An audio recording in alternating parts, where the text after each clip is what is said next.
ಶ್ರೀ ಗುರು ಗಣಪತಿಭ್ಯಾಂ ನಮಃ. ಶ್ರೀ ಶಾರದಾಂಬಾಯೈ ನಮಃ. ಎಲ್ಲ ನನ್ನ ಆತ್ಮೀಯ ವೀಕ್ಷಕ ಬಂಧುಗಳಿಗೆ ನಮಸ್ಕಾರ. ವೀಕ್ಷಕರೇ, ಶ್ರೀ ಪರಾಭವ ನಾಮ ಸಂವತ್ಸರ, ಉತ್ತರಾಯಣ, ಗ್ರೀಷ್ಮ ಋತು, ಅಧಿಕ ಜ್ಯೇಷ್ಠ ಮಾಸ, ಮೇ ತಿಂಗಳ ಮಾಸ ಭವಿಷ್ಯಗಳನ್ನು ತಿಳ್ಕೊಳ್ಳೋಣ. ಈ ಮೇ 2ನೇ ತಾರೀಕಿನಿಂದ 16ನೇ ತಾರೀಕಿನ ತನಕ ವೈಶಾಖ ಮಾಸ ನಡೀತಾ ಇರುತ್ತೆ. 17ನೇ ತಾರೀಕಿನಿಂದ ತಿಂಗಳ ಅಂತ್ಯಭಾಗದ ತನಕ ಅಧಿಕ ಜ್ಯೇಷ್ಠ ಮಾಸ. ಸೊ 2 ಮಾಸಗಳು ಒಂದೇ ತಿಂಗಳಲ್ಲಿ ಅರ್ಧ ಬರೋದ್ರಿಂದ 2 ಮಾಸಗಳು ಕೂಡ ನಡೆಯುವಂಥದ್ದಿರುತ್ತೆ.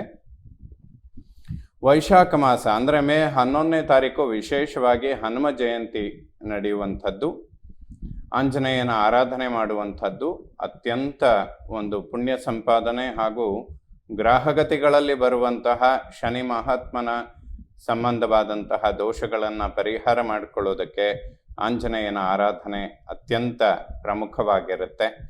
ಅದರಲ್ಲಿಯೂ ಕೂಡ ಇನ್ನು ಮುಂದಿನ ದಿನಗಳಲ್ಲಿ ಅಂದರೆ 1 ವರ್ಷದ ಶನಿ ತನ್ನ ನೀಚ ಕ್ಷೇತ್ರಕ್ಕೆ ಹೊರಡ್ತಾ ಇರ್ತಾನೆ. ಮೇಷರಾಶಿಯನ್ನು ಶನಿ ಪ್ರವೇಶ ಮಾಡ್ತಾನೆ ಮುಂದಿನ ವರ್ಷ ಜೂನ್ ಟೈಮಲ್ಲಿ. ಸೊ 2.5 ವರ್ಷಗಳ ಕಾಲ ಶನಿ ಮಹಾತ್ಮ ನೀಚ ಕ್ಷೇತ್ರದಲ್ಲಿರ್ತಾನೆ. ಆ ಸಮಯಗಳಲ್ಲಿ ಹೆಚ್ಚಾಗಿ ಆಂಜನೇಯನ ಆರಾಧನೆ ಮಾಡುವಂಥದ್ದು ಮುಂದಿನ ದಿನಗಳಲ್ಲಿ ಅತ್ಯಂತ ಅವಶ್ಯಕವಾದಂತಹ ಪರಿಹಾರ. ಎಲ್ಲರಿಗೂ ಕೂಡ ಇದರ ಅವಶ್ಯಕತೆ ಬಹಳಷ್ಟು ಇರುತ್ತೆ. ಹಾಗಾಗಿ ವಿಶೇಷವಾಗಿ ಇಂತಹ ಪರ್ವಕಾಲದಲ್ಲಿ ಆಂಜನೇಯನ ಆರಾಧನೆ ಮಾಡುವಂಥದ್ದು ಎಲ್ಲ ಆಸ್ತಿಕರಿಗೂ ಕೂಡ ಶುಭ ಫಲಗಳನ್ನು ಪಡೆಯೋದಕ್ಕೆ, ಹಾಗೆ ಏನಾದರೂ ಸಮಸ್ಯೆಗಳು ಗಂಡಾಂತರಗಳು ಬರುವಂಥದ್ದಿದ್ರೆ ಅದನ್ನು ತಡೆಯೋದಕ್ಕೆ ಸಂಪೂರ್ಣ ಅನುಕೂಲ ಆಗುತ್ತೆ.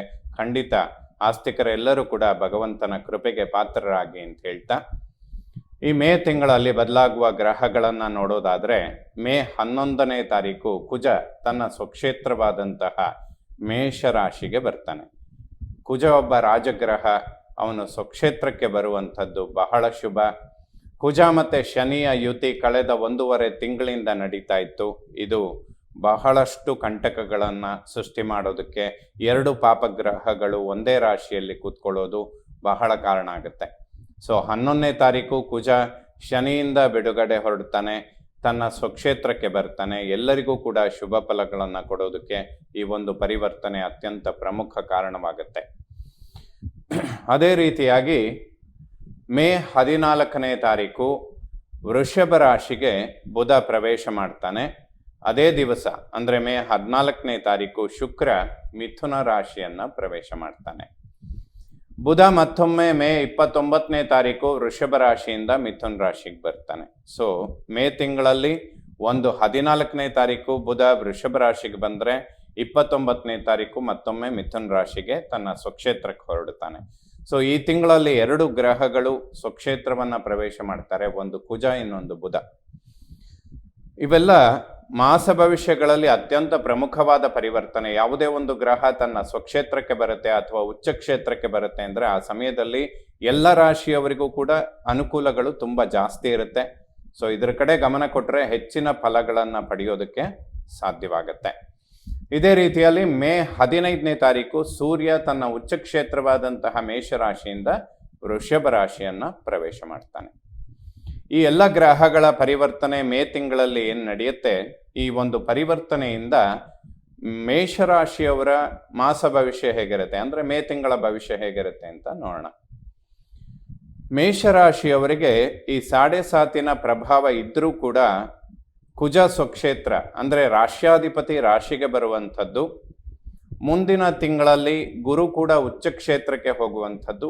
ಈ 2 ಪರಿವರ್ತನೆಗಳು, ಒಂದು ಈ ತಿಂಗಳಲ್ಲಿ ನಡೆಯುತ್ತೆ, ಇನ್ನೊಂದು ಮುಂದಿನ ತಿಂಗಳಲ್ಲಿ ನಡೆಯುತ್ತೆ. ಸೊ ಇದೆರಡು ಕೂಡ ಒಳ್ಳೆಯದ್ರ ಕಡೆಗೆ ನಡೀತಾ ಇದೆ. ಅಂದರೆ ಅಭಿವೃದ್ಧಿಗಳನ್ನು ಖಂಡಿತ ನೀವು ಎಕ್ಸ್ಪೆಕ್ಟ್ ಮಾಡ್ಬೋದು. ಹೆಚ್ಚಿನದಾಗಿ ಆರೋಗ್ಯದಲ್ಲಿ ಅಭಿವೃದ್ಧಿಗಳುಂಟಾಗತ್ತೆ ಅಥವಾ ಯಾವುದೇ ಸಮಸ್ಯೆಗಳು ಬರೋದಿಲ್ಲ ಅಂತ ಹೇಳ್ಬೋದು. ಆದರೆ ಕುಟುಂಬದಲ್ಲಿ ಆರೋಗ್ಯ ಯಾರಿಗಾದರೂ ಸಮಸ್ಯೆಗಳು ಬರುವಂಥದ್ದು, ಆ ವಿಚಾರವಾಗಿ ಧನ ವ್ಯಯ ಅಂದರೆ ದುಡ್ಡು ಖರ್ಚಾಗೋದಕ್ಕೆ ಅವಕಾಶಗಳಿರುತ್ತೆ. ಇದೆಲ್ಲ ಶನಿ 12ನೇ ಮನೆಯಲ್ಲಿ ಕೂತು ಕುಟುಂಬ ಸ್ಥಾನವನ್ನು ನೋಡೋದ್ರಿಂದ ಒಂದು ವೈಯಕ್ತಿಕವಾಗಿ ಯಾವುದೇ ಆರೋಗ್ಯದ ಸಮಸ್ಯೆಗಳಿಲ್ಲ. ಬೇರೆಯವರಿಗೆ, ಕುಟುಂಬದಲ್ಲಿರುವವರಿಗೆ ಏನಾದರೂ ಆರೋಗ್ಯದ ತೊಂದರೆಗಳು, ಅದರಿಂದ ಹಣ ಖರ್ಚಾಗುವಂಥದ್ದು, ಇಂತಹ ಸಂಭವಗಳು ಶನಿಯಿಂದ ಸ್ವಲ್ಪ ಜಾಸ್ತಿ ಇರುತ್ತೆ. ಹಾಗಾಗಿ ಕುಟುಂಬದಲ್ಲಿ ಎಲ್ಲರ ಆರೋಗ್ಯದ ಬಗ್ಗೆ ಹೆಚ್ಚು ಗಮನ ಕೊಡುವಂಥದ್ದು ಮೇಷರಾಶಿಯವರಿಗೆ ಈ ಸಮಯಗಳಲ್ಲಿ ಅವಶ್ಯಕವಾಗುತ್ತೆ. ಧನಾಗಮನ ಆಗತ್ತೆ, ಅಂದರೆ ದುಡ್ಡು ಬರುತ್ತೆ. ಅದೇ ರೀತಿಯಲ್ಲಿ ಸ್ವಲ್ಪ ಖರ್ಚುಗಳು ಕೂಡ ಜಾಸ್ತಿ ಇರುತ್ತೆ. ಮುಂದಿನ ಒಂದು 5-6 ತಿಂಗಳು ಗುರುವಿನ ಪರಿವರ್ತನೆಗಳು ಏನಾಗುತ್ತೆ, ಇದು ಸ್ವಲ್ಪ ಅಭಿವೃದ್ಧಿಯ ಕಡೆಗೆ ಜಾಸ್ತಿ ಇರುತ್ತೆ ಮೇಷರಾಶಿಯವರಿಗೆ.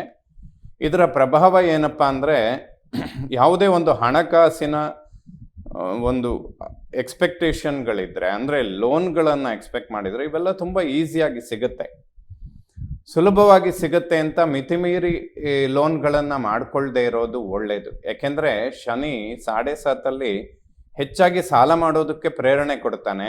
ಯಾಕೆಂದರೆ ಅವನಿಗೆ 7.5 ವರ್ಷ ಆ ರಾಶಿ ಮೇಲೆ ಒಂದು ಹಿಡಿತ ಸಾಧನೆ ಮಾಡೋದಕ್ಕೆ ಈ ರೀತಿಯ ಕೆಲವು ಅನಿವಾರ್ಯತೆಗಳನ್ನು ತಂದು ಒಡ್ಡುತ್ತಾನೆ. ಹಾಗಾಗಿ ಮೇಷರಾಶಿಯವರಿಗೆ 3ನೇ ಮನೆಯಲ್ಲಿರುವಂತಹ ಗುರು ಈ ತಿಂಗಳ 14ರ ನಂತರ 3ನೇ ಮನೆಗೆ ಶುಕ್ರ ಬರ್ತಾನೆ. ಈ ಗುರು ಮತ್ತು ಶುಕ್ರರ ಒಂದು ಯುತಿ, ಅಂದರೆ ಅವರಿಬ್ಬರು ಒಟ್ಟಿಗೆ ಏನು ಮಿಥುನ ರಾಶಿಯಲ್ಲಿ ಕೂತ್ಕೊಳ್ತಾರೆ, ಆ ಸಮಯದಲ್ಲಿ ಸಾಲಗಳು ಅಥವಾ ಲೋನ್ಗಳು ತುಂಬ ಸುಲಭವಾಗಿ ಸಿಗುತ್ತೆ. ಮಿತಿಮೀರಿ ಲೋನ್ಗಳನ್ನು ಮಾಡಿಕೊಳ್ಳದೆ ಇರೋದು ಒಳ್ಳೆಯದು. ಯಾಕೆಂದರೆ ಪ್ರಾಪರ್ಟಿ ಮತ್ತು ಮಕ್ಕಳ ವಿದ್ಯಾಭ್ಯಾಸ ಆಗಿರ್ಬೋದು ಅಥವಾ ಮನೆ ಕಟ್ಟುವಂತಹ ವಿಚಾರಗಳ ಇರ್ಬೋದು, ಇಂತಹ ಎಲ್ಲ ಒಂದು ವಿಚಾರಗಳಿಗೆ ನಿಮಗೆ ಬೇಕಾದಂತಹ ಹಣಕಾಸಿನ ವ್ಯವಸ್ಥೆಗಳು ಸುಲಭದಲ್ಲಿ ಆಗೋದಕ್ಕೆ ಖಂಡಿತ ಅವಕಾಶಗಳಿದೆ. ಅದನ್ನು ಉಪಯೋಗಿಸ್ಕೊಳ್ಳಿ. ಮಿತಿ ಮೀರಿ ಯಾವುದನ್ನು ಮಾಡ್ಕೊಳ್ಳೋಕೆ ಹೋಗಬೇಡಿ. ಯಾಕೆಂದರೆ 7.7 ಅನ್ನೋದು ನಡೀತಾನೆ ಇರುತ್ತೆ. ಅದರ ಒಂದು ಹಿಡಿತಕ್ಕೆ ಯಾವಾಗ ಸಿಗ್ತೀರಾ ಅಂತ ಅದು ಕೂಡ ವೆಯ್ಟ್ ಮಾಡ್ತಾ ಇರುತ್ತೆ. ಹಾಗಾಗಿ ಶನಿ ಮಹಾತ್ಮನ ಒಂದು 7.7 ಪ್ರಭಾವಕ್ಕೆ ಏನಾದರೂ ಸಣ್ಣ ಪುಟ್ಟ ಪರಿಹಾರಗಳನ್ನು ಮಾಡಿಕೊಂಡು ದೊಡ್ಡ ದೊಡ್ಡ ವ್ಯವಸ್ಥೆಗಳಿಗೆ ಕೈ ಹಾಕುವಂಥದ್ದು ಅಥವಾ ಮುನ್ನುಡಿ ಇಡುವಂಥದ್ದಿದ್ದರೆ ಸ್ವಲ್ಪ ಮುನ್ನೆಚ್ಚರಿಕೆಗಳನ್ನು ತೆಗೆದುಕೊಳ್ಳೋದು ಮೇಷರಾಶಿಯವರಿಗೆ ತುಂಬ ಒಳ್ಳೆಯದು. ವಾಕ್ಯಗಳನ್ನು ಸೌಮ್ಯ ಮಾಡ್ಕೊಳ್ಳಿ. 7.7 ಪ್ರಾರಂಭ ಹೇಗಿರುತ್ತಪ್ಪ ಅಂದರೆ, ವಾಗ್ವಾದಗಳಿಂದ ನಿಷ್ಠೂರ, ಅಂದರೆ ಕುಟುಂಬದ ಒಳಗಡೆನೆ ಸಣ್ಣ ಪುಟ್ಟ ವಿಚಾರಗಳು ಪದೇ ಪದೇ ವಾಗ್ವಾದಗಳಿಗೆ ಉಂಟಾಗುವಂಥದ್ದು, ಮಾನಸಿಕವಾಗಿ ಇದರಿಂದ ಹಿನ್ನಡೆಗಳು ಅಥವಾ ಮಾತಿನಿಂದ ನಿಷ್ಠೂರಗಳು, ಅನಿರೀಕ್ಷಿತವಾಗಿ ಖರ್ಚುಗಳು ಜಾಸ್ತಿ ಆಗುವಂಥದ್ದು, ಒಂದು ಕಡೆಯಿಂದ ಬರ್ತಾನೂ ಇರುತ್ತೆ, ಇನ್ನೊಂದು ಕಡೆಯಿಂದ ಖರ್ಚು ಕೂಡ ಜಾಸ್ತಿ ಆಗುತ್ತೆ. ಇದನ್ನೆಲ್ಲ ಸ್ವಲ್ಪ ಶಾಂತ ರೀತಿಯಲ್ಲಿದ್ದರೆ ಅವಾಯ್ಡ್ ಮಾಡ್ಕೊಳ್ಬೋದು. ಯಾವಾಗಲೂ ವಿಪರೀತ ಸ್ಥಿತಿಗಳಲ್ಲಿ ಕಂಟ್ರೋಲ್ ಮಾಡ್ಕೊಳ್ಳೋದು ತುಂಬ ಕಷ್ಟ ಆಗುತ್ತೆ. ಆದರೆ ಈ ಮಾಸದಲ್ಲಿ ಮಾತ್ರ 11ನೇ ತಾರೀಕು ಕುಜ ಏನು ನಿಮ್ಮ ಸ್ವಕ್ಷೇತ್ರಕ್ಕೆ ಅಥವಾ ನಿಮ್ಮ ರಾಶಿಗೆ ಬರ್ತಾನೆ. ತುಂಬ ಉತ್ತಮವಾದಂತಹ ಸಮಯ. ಯಾವುದಾದ್ರೂ ಲಾಂಗ್ ಟರ್ಮ್ ಇನ್ವೆಸ್ಟ್ಮೆಂಟ್ಗಳ ಬಗ್ಗೆ ಖಂಡಿತ ಮೇಷರಾಶಿಯವರು ಚಿಂತನೆ ಮಾಡಬಹುದು. ಮುಂದಿನ ದಿನಗಳಲ್ಲಿ ಅದನ್ನು ಅಭಿವೃದ್ಧಿ ಪಡಿಸ್ಕೊಳ್ಳೋದಕ್ಕೆ, ಒಂದು ಶಾಶ್ವತವಾದ ಯಾವುದಾದ್ರೂ ಆಸ್ತಿ ಪಾಸ್ತಿಗಳನ್ನು ಮಾಡಿಕೊಳ್ಳೋದಕ್ಕೆ ಅಥವಾ ವಾಹನಗಳನ್ನು ಖರೀದಿ ಮಾಡಿಕೊಳ್ಳೋದಕ್ಕೆ ಖಂಡಿತ ಉತ್ತಮವಾದಂತಹ ಸಮಯಗಳು ಮೇಷರಾಶಿಯವರಿಗೆ ಖಂಡಿತ ಇದೆ. ಮಕ್ಕಳ ಆರೋಗ್ಯದ ಬಗ್ಗೆ ಸ್ವಲ್ಪ ಗಮನ ಕೊಡುವಂಥದ್ದು ಸೂಕ್ತ. ಯಾಕೆಂದರೆ 5th ಹೌಸಲ್ಲಿ ಕೇತು ಇದ್ದಾನೆ. ಆರೋಗ್ಯದ ಬಗ್ಗೆ ಮತ್ತು ವಿದ್ಯಾಭ್ಯಾಸದ ಬಗ್ಗೆ ಗಮನ ಕೊಡುವಂಥದ್ದು ಸೂಕ್ತವಾಗಿರುತ್ತೆ. ಇನ್ನು ಸಂತಾನದ ಅಂಚಿನಲ್ಲಿರುವಂಥವರು ಗಣಪತಿಯ ಆರಾಧನೆ, ಗಣಪತಿಯ ದರ್ಶನ, ಗಣಪತಿಗೆ ಸಂಬಂಧಪಡುವಂತಹ ಶ್ಲೋಕಗಳನ್ನು ಪಠನೆ ಮಾಡುವಂಥದ್ದು ಇದೆಲ್ಲ ಅತ್ಯಂತ ಅವಶ್ಯಕ. ಹನುಮ ಜಯಂತಿಯ ದಿನ ಆಂಜನೇಯನ ಆರಾಧನೆ ಮಾಡಿ ಮುಂದಿನ 2.5-3 ವರ್ಷಗಳ ಕಾಲ ಎಲ್ಲರೂ ಕೂಡ, ಎಲ್ಲ ರಾಶಿಯವರಿಗೂ ನೀವು ಎಲ್ಲೇ ಕೇಳಿದರೂ ಕೂಡ ಹೆಚ್ಚಾಗಿ ಈಶ್ವರ, ಶನಿ ಮಹಾತ್ಮ ಅಥವಾ ಆಂಜನೇಯನ ಆರಾಧನೆಯನ್ನು ಮಾಡುವಂಥದ್ದು ಇಡೀ ಪ್ರಪಂಚಕ್ಕೆ ಕೆಲವೊಂದಷ್ಟು ಅನಾಹುತಗಳ ಒಂದು ತಡೆಗೂ ಕೂಡ ಅತ್ಯಂತ ಅವಶ್ಯಕವಾಗಿದೆ. ಇದು ತಾತ್ಕಾಲಿಕ ಅಲ್ಲ. ಮುಂದಿನ 2-2.5 ವರ್ಷಗಳ ಕಾಲ ಆಂಜನೇಯನ ಆರಾಧನೆ ಮಾಡುವಂಥದ್ದು ಮೇಷರಾಶಿಯವರಿಗೆ ಖಂಡಿತ ಶುಭ ಫಲಗಳನ್ನು ಕೊಡುತ್ತೆ. ಸ್ನೇಹಿತರಲ್ಲಿ ಯಾವುದೇ ಪಾರ್ಟ್ನರ್ಶಿಪ್, ವ್ಯವಹಾರ, ಬಿಸ್ನೆಸ್ಗಳು ಅಷ್ಟೇನು ಅಭಿವೃದ್ಧಿ ಆಗೋದಿಲ್ಲ. ಯಾವುದೇ ಹಣಕಾಸಿನ ಸಹಾಯಗಳನ್ನು ಮಾಡುವಂಥದ್ದಿದ್ರೆ ದೊಡ್ಡ ಪ್ರಮಾಣದಲ್ಲಿ ಯಾವುದನ್ನು ತಗೊಳ್ಳೋದಕ್ಕೆ ಹೋಗಬೇಡಿ. ಹಾಗಂತ ಸಹಾಯನೇ ಮಾಡಬೇಡಿ ಅನ್ನೋ ಅರ್ಥ ಅಲ್ಲ. 1 ಲಕ್ಷ ಕೊಡೋ ಕಡೆ ಒಂದು 20,000 ಕೊಡಿ, ವಾಪಸ್ ಬರದೇ ಇದ್ರೂ ಪರವಾಗಿಲ್ಲ. ವಿಶ್ವಾಸ ಉಳಿಯುತ್ತೆ, ಸಂಬಂಧಗಳು ಉಳಿಯುತ್ತೆ. ಇಲ್ಲದೇ ಇದ್ದರೆ 7.7 ಸಮಯದಲ್ಲಿ ಯಾವುದೇ ವ್ಯವಹಾರಗಳು, ಸಹಾಯಗಳನ್ನು ಮಾಡೋಕ್ಕೆ ಹೋದರೆ ಆ ಸಾಲ ಬಾಧೆಗಳು ಇನ್ನಷ್ಟು ಸಮಸ್ಯೆಗಳನ್ನು ಸೃಷ್ಟಿ ಮಾಡೋದಕ್ಕೆ ಕಾರಣ ಆಗುತ್ತೆ. ಇನ್ನು ದಾಂಪತ್ಯ ಜೀವನ, ವೈವಾಹಿಕ ಜೀವನ ಇದೆಲ್ಲ ಶುಭ. ದಂಪತಿಗಳ ನಡುವೆ ಸಾಮರಸ್ಯ ಚೆನ್ನಾಗಿರುತ್ತೆ, ಅಭಿವೃದ್ಧಿಗಳಾಗುತ್ತೆ. ಆರೋಗ್ಯದಲ್ಲಿಯೂ ಕೂಡ ಅಭಿವೃದ್ಧಿಗಳನ್ನು ಎಕ್ಸ್ಪೆಕ್ಟ್ ಮಾಡ್ಬೋದು. ಇನ್ನು ಮೇಷರಾಶಿಯವರು ವಿವಾಹದ ಅಂಚಿನಲ್ಲಿರುವಂಥವರು ಖಂಡಿತ ಇವೆಲ್ಲ ಉತ್ತಮವಾದಂತಹ ಸಮಯ. ಗುರು ಉಚ್ಚ ಕ್ಷೇತ್ರಕ್ಕೆ ಬಂದಾಗ ಅವನು ಕೇಂದ್ರದಲ್ಲಿ ಇದ್ದರೂ ಕೂಡ ಗುರು ಸ್ವಕ್ಷೇತ್ರ ಅಥವಾ ಉಚ್ಚ ಕ್ಷೇತ್ರದಲ್ಲಿದ್ದಾಗ ಸಮ್ ಪರ್ಸೆಂಟೇಜ್ ಎಲ್ಲ ರಾಶಿಯವರಿಗೂ ಕೂಡ ಗುರುಬಲ ಸಿಗುತ್ತೆ ಅಂತ ಹೇಳ್ತಾರೆ.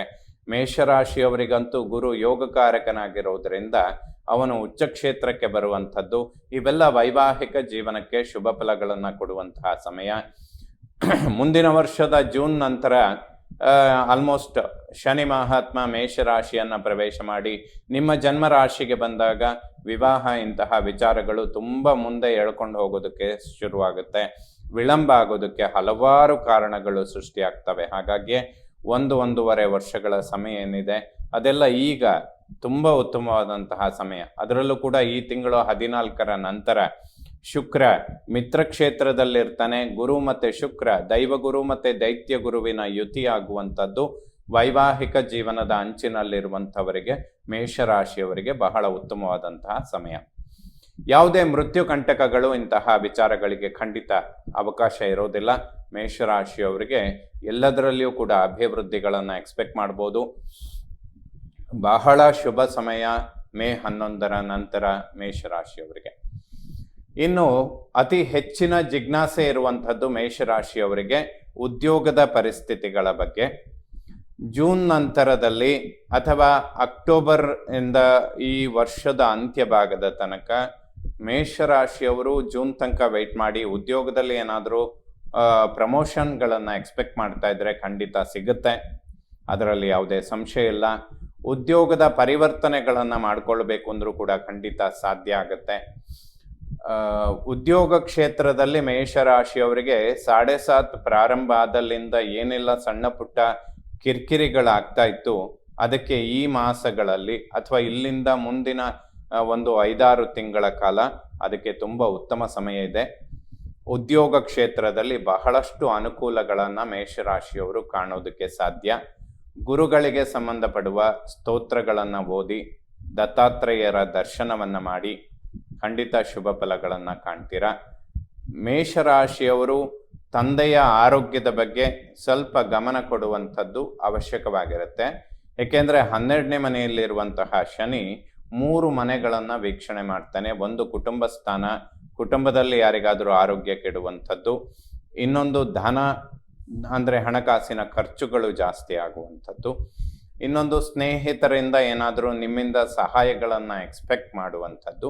ಇನ್ನೊಂದು ತಂದೆಯ ಆರೋಗ್ಯಕ್ಕೆ ಸಂಬಂಧಪಡುವಂಥದ್ದು. ಈ 3 ವಿಚಾರಗಳು ಮೇಷರಾಶಿಯವರಿಗೆ 7.5 ಪ್ರಭಾವಗಳಿಗೆ ಒಳಗಾಗುವಂತಹ ಒಂದು ಭಾವಗಳು. ಇದರ ಬಗ್ಗೆ ಗಮನ ಕೊಡಿ. ಆಂಜನೇಯನ ಆರಾಧನೆ ಮಾಡಿ ಖಂಡಿತ ಶುಭ ಫಲಗಳನ್ನು ಕಾಣ್ತೀರಾ. ಉದ್ಯೋಗದಲ್ಲಿ ಒಂದು ತುಂಬ ದೊಡ್ಡ ಪ್ರಮಾಣದ ಅಭಿವೃದ್ಧಿ ಅಲ್ಲದೆ ಇದ್ರೂ ಕೂಡ ಒಂದು 60% ಮೇಷರಾಶಿಯವರಿಗೆ ಉದ್ಯೋಗ ಕ್ಷೇತ್ರದಲ್ಲಿ ಈ ತಿಂಗಳಿಂದ ತುಂಬ ಅನುಕೂಲಗಳು ಉಂಟಾಗುತ್ತೆ. ಲಾಭಸ್ಥಾನಾಧಿಪತಿ ಶನಿ ವ್ಯಯಭಾವದಲ್ಲಿದ್ದಾನೆ. ಈಗ ಸಮಸ್ಯೆ ಏನಪ್ಪಾ ಅಂದರೆ ಪರಿಶ್ರಮದಿಂದ ಕೆಲಸ ಮಾಡಿದರೂ ಕೂಡ ಅದಕ್ಕೆ ಸರಿಯಾದ ಲಾಭ ಸಿಗೋದಿಲ್ಲ. ಲಾಭ ಬಂದರೂ ಕೂಡ ಕೈಯಲ್ಲಿ ನಿಲ್ಲೋದಿಲ್ಲ. ಇದು ಮಾರ್ಜಿನಲ್ಲಿ ಈ 1 ವರ್ಷ ಸಂಪೂರ್ಣ ಶನಿ 12ನೇ ಮನೆಯಲ್ಲಿರುವಾಗ ನಡೆಯುವಂಥದ್ದು. ಇವೆಲ್ಲದರ ನಡುವೆ ಗುರುವಿನ ಬಲ ಅನ್ನುವಂಥದ್ದು ಯಾವಾಗ ಮೇಷರಾಶಿಯವರಿಗೆ ಮುಂದಿನ ತಿಂಗಳಿಂದ ಅನುಕೂಲಕ್ಕೆ ಬರುತ್ತೆ, ಉದ್ಯೋಗದಲ್ಲಿ ಒಂದು ಉನ್ನತ ಒಂದು ಸ್ಥಾನಗಳನ್ನು ಎಕ್ಸ್ಪೆಕ್ಟ್ ಮಾಡ್ಬೋದು. ಮುಂದಿನ ದಿನಗಳಲ್ಲಿ ಅತಿ ಹೆಚ್ಚಿನ ಲಾಭಗಳನ್ನು ಕೂಡ ಮೇಷರಾಶಿಯವರು ಖಂಡಿತ ನಿರೀಕ್ಷೆ ಮಾಡಬಹುದು. ವ್ಯಯಭಾವವನ್ನು ಮೋಕ್ಷ ಸ್ಥಾನದಲ್ಲಿ ಪಾಪಗ್ರಹಗಳಿದ್ರೆ ದೇವತಾ ಕಾರ್ಯಗಳನ್ನು ಮಾಡೋದಕ್ಕೆ ಸ್ವಲ್ಪ ನಿರಾಸಕ್ತಿಗಳು ಜಾಸ್ತಿ ಆಗುತ್ತೆ. ಅಥವಾ ಏನಾದರೂ ಟ್ರಾನ್ಸ್ಫರ್ಗಳಾಗುವಂಥದ್ದು ಅಂದರೆ ಸ್ಥಾನ ಪಲ್ಲಟ ಆಗುವಂಥದ್ದು ಇವೆಲ್ಲ ಜಾಸ್ತಿ ಇರುತ್ತೆ.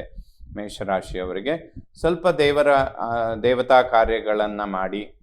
ಏಕೆಂದರೆ ಗುರು ಉಚ್ಚ ಕ್ಷೇತ್ರಕ್ಕೆ ಬರ್ತಾನೆ, ಕರ್ಮಸ್ಥಾನವನ್ನು ನೋಡ್ತಾನೆ. ಗುರುತರವಾದ ಕರ್ಮಗಳನ್ನು ಮಾಡಿ, ಸಾಧ್ಯವಾದಲ್ಲಿ ಯಾವುದಾದ್ರೂ ಪುಣ್ಯಕ್ಷೇತ್ರದ ದರ್ಶನ ಮಾಡಿ, ಈಶ್ವರನ ದರ್ಶನ ಮಾಡಿ ಯಾವುದಾದ್ರೂ ಪುಣ್ಯಕ್ಷೇತ್ರದಲ್ಲಿ ಖಂಡಿತ ಶುಭ ಆಗುತ್ತೆ. ಗುರುಗಳ ದರ್ಶನ ಮಾಡಿ, ಗುರುಗಳಿಗೆ ಪಾದಪೂಜೆ ಇಂತಹ ಸೇವೆಗಳನ್ನು ಮಾಡ್ಕೊಳ್ಳಿ. ಏಕೆಂದರೆ 7.5 ನಡುವೆಯೂ ಕೂಡ ಮುಂದಿನ 2 ವರ್ಷಗಳು ಮೇಷರಾಶಿಯವರಿಗೆ ತುಂಬ ಉತ್ತಮವಾಗಿದೆ. ಗುರು ಎಲ್ಲದನ್ನೂ ಕೊಡೋದಕ್ಕೆ ರೆಡಿ ಇದ್ದಾನೆ. ಶನಿ ಏನಾದರೂ ಸ್ವಲ್ಪ ತಡೆ ಮಾಡುವಂಥದ್ದಿದ್ರೆ ಅವನನ್ನು ತಂಪು ಮಾಡಿಕೊಂಡ್ರೆ ಇನ್ನಷ್ಟು ಅನುಕೂಲಗಳನ್ನು ಮೇಷರಾಶಿಯವರು ಮುಂದಿನ ದಿನಗಳಲ್ಲಿ ಕಾಣ್ತೀರ. ಒಟ್ಟಿನಲ್ಲಿ ಹೆಚ್ಚಿನ ಸಮಸ್ಯೆಗಳೇನೂ ಇಲ್ಲ, ಎಲ್ಲ ಒಳ್ಳೆಯದನ್ನೇ ನೋಡುವಂತಹ ಸಮಯ. ಕುಜನು ಕೂಡ ಸ್ವಕ್ಷೇತ್ರವನ್ನು ಪ್ರವೇಶ ಮಾಡುವಂಥದ್ದು ಖಂಡಿತ ಶುಭ ಫಲಗಳನ್ನು ಕೊಡುತ್ತೆ. ಸ್ಥಿರ ಆಸ್ತಿ ಪಾಸ್ತಿಗಳನ್ನು ಮಾಡ್ಕೊಳ್ಳೋದಕ್ಕೆ ತುಂಬ ಉತ್ತಮ ಸಮಯ. ಅತಿಯಾಗಿ ಸಾಲಗಳನ್ನು ಮಾಡಿಕೊಳ್ಳದೆ ಇರೋದು ಉತ್ತಮ. ಸೊ ಮೇ ತಿಂಗಳಲ್ಲಿ ಮೇಷರಾಶಿಯವರು ಶುಭ ಫಲಗಳನ್ನೇ ಕಾಣುವಂಥವರಾಗಲಿ. ಎಲ್ಲ ವೀಕ್ಷಕ ಬಂಧುಗಳಿಗೆ ಶ್ರೀ ಶಾರದಾ ಪರಮೇಶ್ವರಿಯ ಸಂಪೂರ್ಣ ಅನುಗ್ರಹವಾಗಲಿ. ಶುಭವಾಗಲಿ ವೀಕ್ಷಕರು.